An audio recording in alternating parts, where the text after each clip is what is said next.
ఎవరికైనా ఏదైనా శుభం కలిగితే ఆ శుభానికి కారణం ఎవరు అంటే శంకరుడే.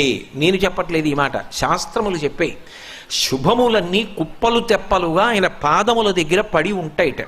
ఆయన అనుగ్రహించాడు అనుకోండి, ఓసారి ఇలా అంటాడు అంటే అది ఎగిరి వెళ్ళి ఇంటికి తోరణంగా పట్టుకుంటాడు. అందుకే ఒక గడుసు కవి ఒక మాట అన్నాడు, నేను ఓ పువ్వు పట్టుకొచ్చి మీ పాదాల మీద వేశాను అనుకోండి, నేను వేసినది ఇది పువ్వు, మీ పాదముల మీద ఉన్నది ఇది పువ్వు.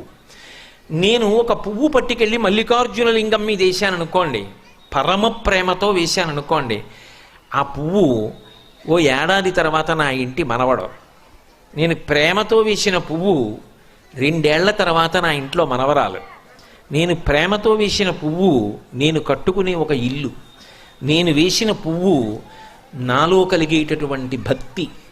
నేను వేసిన పువ్వు ఏ వయస్సులో నాకు రావాలో ఆ వయసు